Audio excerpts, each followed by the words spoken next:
So look, if you want to grow your wealth, your income, and increase the amount of time off, then these are the shortcuts that can help. Welcome to the Wealth Creation Podcast.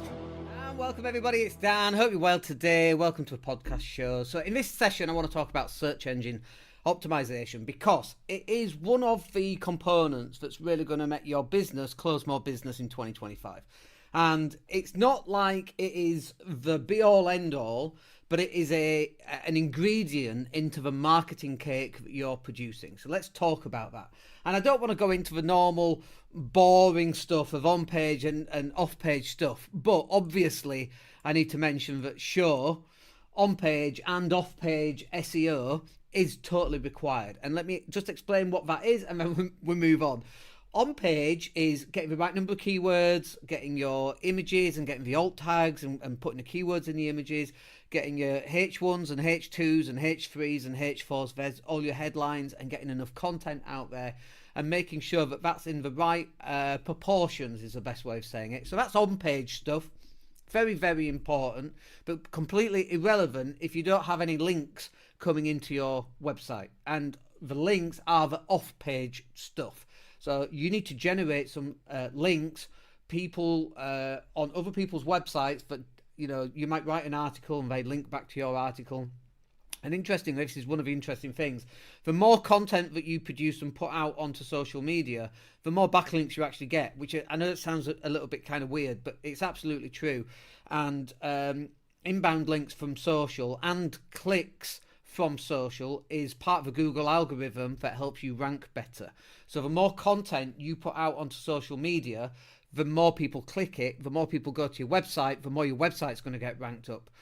So it's really interesting that some of the off-page stuff, this is new, this didn't exist 10 years ago, 15 years ago when we didn't have social media, but now we do. It's actually a ranking factor.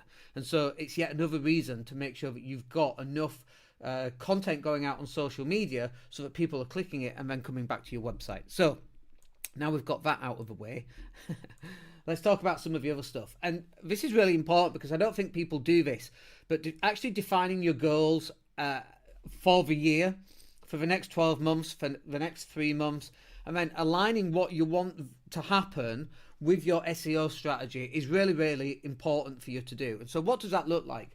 So I was just looking at our Google Search Console and it talks about, or it displays which keywords were getting ranked, where we ranked, and how many clicks we would get from those. And some of those that were maybe, number 18, that's brilliant. We can look at Google Search Console and let's just say it was web design leads. Let's just use that one.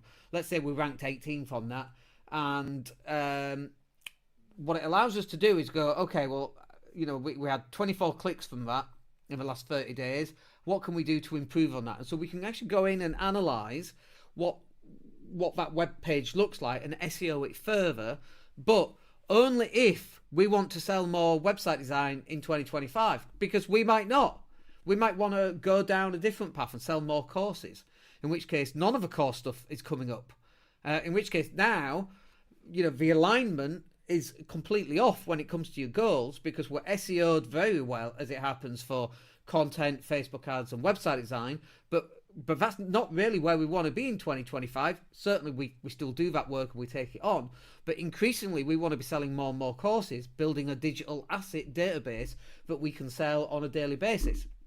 So if that's the business plan, how does that align with your SEO goals? Well, it doesn't, and that's part of the problem. So excuse me. So you've got to have a really clearly defined business plan. What do you actually want to achieve in 2025? What do you want the business to look like? Do you want to just sell website design? Or do you want to sell something else that you've just thought of and you go, yeah, that's what we want to do. We want to sell courses. Okay, how are you ranking for those? And it's not just ranking for courses, but what's the name of the course? One of the other courses that we actually rank number one on a lot of key phrases for generates a lot of cash for us on a daily basis. And we sell at least one every day, sometimes multiple training courses every single day of this one course because we rank very, very well for it. Now that is aligned into our business goals, but some of the other courses aren't. So That's some of the work that we have to do. We have to go, well, what are these other courses? What are the keywords? What are the backlinks that other people are getting? And this is all the analysis that has to go into creating a really good SEO campaign for 2025. And if you don't know how to do that, like, yeah, you can learn, but I could learn heart surgery. The guy on the table is still going to die if I learn heart surgery. We don't really want that. We don't want that for your business as well. Use the heart surgeon. Not that we're heart surgeons, right? You you get what I mean. We are the SEO people, or the website people, or the content creation people, or the Facebook ads agency. We are, because we do it day in, day out, and none of our patients die on the table, thank God. Okay, so the next side of that, and it's kind of what we talked about right at the start, is that this has to then integrate, your SEO has to integrate with what is your content strategy. And then that also has to integrate with what's your paid ads strategy. And they're basically the three ways in which you're going to generate business in 2025 digitally. Like, what else is there? Podcasts. Okay, well, podcasts. What's that? Is that content? Yeah, so that's kind of covered under content, isn't it? What else? Google ads. Well, that's paid ads. Facebook ads, paid ads. What else? Posting pictures of cats. Still content. Getting found on Google. Still SEO, right? So there's only three things that you really need to be focusing on. Your SEO, your content, and your paid ads. And if you're not running those three because you don't know how, or you're running one out of those three, it's not going to work properly. It's like having a stool with 3 legs. You need all 3. If you've got a stool with 2 legs, you're going to fall off. If you've got a stool with 1 leg, you're going to fall off. If you've got a stool with no legs, I don't even know what that's called. It's not a stool. But you've got to have these 3 things in your strategy. So you need SEO, you need a fully fledged content creation machine. Incidentally, it's the name of our latest product. And you also need paid ads, which can be usually Facebook or Google, might be LinkedIn. And if you really want to dance with the devil, you can run some Twitter ads. We purposely don't use Twitter ads because I can't stand what's happened to that platform. But you might also want to run some TikTok ads, because life, things are different. TikTok's there, and some of these other platforms are still out there as well, like Snapchat, for example. But the big ones are really Facebook and Google, especially for us and our clients. But you've got to have this integration of your SEO, your content, and your paid ads. And if you remember just a few moments ago, I talked about how the more content you put out, the more the ranking factor that is for your SEO, which is why it kind of feeds on each other. All of these 3 things complement each other. And if you're just running Facebook ads, yeah, you're running Facebook ads, people go look at your Facebook page and go, oh, it's got no content, I don't trust them. Because content builds trust, you see. And if you're running Facebook ads, you've got no content, you don't have the trust indicators going on. Because people are like, well, have these guys just set up and started running Facebook ads? I don't understand. So you've lost the trust. Whereas if you're running content and they go through all your content for the last 5 years and see you've got a ton of content, well, they've been around for at least 5 years. So you've got additional trust factors, whereas your competitors, we get, as a landlord, well, I use OpenRent to rent out all my properties. And we get so many emails saying, oh, I'm a business and we can rent your property, guarantee you rent, and then we sublet it out. And I go, okay, great. What's your name of your business? And they give me the name. And the business was created 2 weeks ago on Company's House. And I'm like, well, there's no trust there. If you'd have been in business for 10 years, now obviously if you're first starting out, that's quite difficult to do. But if you are first starting out, that's why you need a shit ton of content to go out. Because even though you're brand new, having content means that you're serious. No content means you're not serious. So you need content. You need your paid ads. So let me explain this. You need your content to run to people who already know who you are. Now they already know who you are, they can consume the content, they keep seeing your smiley face. Paid ads should be run to people who don't know who you are, and ideally the paid ads should be some form of email capture of some kind. Might be a free download, might be a free guide, like we run a free Facebook ads guide to be downloaded, for example. Now we've got their email address and they're in our email system and we can email them. And then from an SEO point of view, when people are doing their research, they're going to go to Google. Let's say it's Facebook ads leads. Let's say that's the key phrase. And I think we rank number 1 for that anyway on Google. It depends where you are and where you lived and all that kind of thing. But I think we rank number 1 for Facebook ads leads. They then see us, they see the paid ad, they see our content, then they go to Google, type Facebook ad leads, and guess who comes up number 1 or 2 or 3 or whatever that happens to be. And then a whole bunch of YouTube videos pop up as well, and lots of content about that, all on the Google platform. Like, it's us. Who do you think they're going to use? Like, they have no choice. When we ran a lettings agency, God, we sold that in 2011.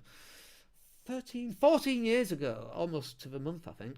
But when we sold that business, I remember stood outside the Queen's Hotel in Leeds, and used to be able to drive in front of the Queen's Hotel back in those days, near Mr. Craig's, which is now Channel 4 headquarters, or one of the Channel 4 headquarters. And I was stood talking to a landlord, and he said, I had to use you guys because everywhere I went on the internet, there you were. And literally, as soon as those words came out of his mouth, one of our little stickered, branded cars drove past. I'm like, oh, look, there we are as well.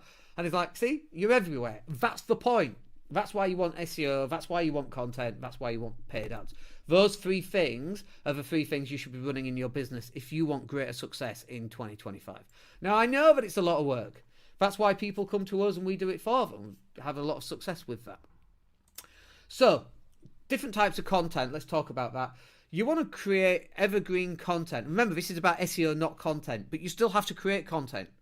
And I just want to talk about the difference between evergreen content. So Facebook Ads Agency is an evergreen type of content. We could have typed that 10 years ago, or we could type it in 10 years time, whatever that's going to look like in 10 years time. We'll probably just blink it or think it or whatever. That's going to, we'll probably just do a hand signal. If the search is there, God knows with AI.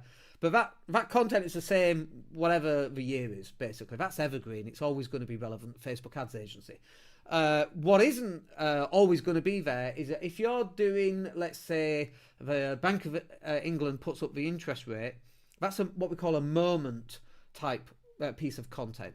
One of the moment pieces of content will have the year in it, or the month and the year in it, for example. So one of the ones that we ranked number one for, I think it was something like how to make goals for 2025. That's a moment piece of content. Yeah, we can create the content about that, but we know that that's going to expire come January the 1st, or maybe at the end of January, because no one's interested in writing goals for 2025 in June, let's say. So it's only a moment in time, but it's still relevant because it still drives traffic and we still close clients from that piece of content. So then it's like, okay, well, what else have you got coming up? Like at the time of recording, we've got these California wildfires going on. The whole of the Palisades, I think it's called, has been wiped out effectively, and now Hollywood's under attack by the fire. Like, that's very relevant to today, but it's not going to be relevant in 6 months or 4 months. I mean, maybe it will, because maybe it's a repeating thing. But you know what I mean. It's like a moment in time. The death of the Queen, for example, is a moment in time. But there's also a build-up to that, isn't there? So that's almost like evergreen to some extent. And people will still type Death of the Queen because it's still kind of relevant. Still kind of evergreen because people are still interested in that. But you need two types of content. You need your evergreen, which is fully fledged SEO'd. And you want your moment type, which should also be fully fledged as well. And most of your content should have, some thought around what are the SEO keywords that you want to do with that. And it's not just strictly on those SEO keywords, words. We talked about the on-page and the off-page stuff. This is on-page SEO type stuff when we're talking about keywords, but also you want to cluster some of these keywords. So if you're a plumber in Leeds, for example, what would your cluster of keywords? Leaking boiler leads. Maybe it's for postcodes, LS1 through to LS26, I think there is. What are the little areas? Allerton, Halton, Whitkirk, I don't know, I can't think of any, Guiseley, whatever. 24-hour plumbers, Guiseley, 24-hour locksmith, Guiseley, etc. So these are more evergreen, but you also need a whole bunch of content that goes out that reflects on those kind of keywords as well. And that, my friends, is a very, very quick overview of how to get your SEO working for your business in 2025. If you get stuck on any of that and you want to have a chat, come and chat to us. We'd love to speak to you, and we're here to help you as much as we can. All right, my name's Dan Latto. Hope you enjoyed that. I certainly did, and we'll catch up with you on the next one. Have a good day. Take care. Hey, it's Dan here. Thank you for listening. Really appreciate each and every one of you. Please click like or subscribe to the entire podcast.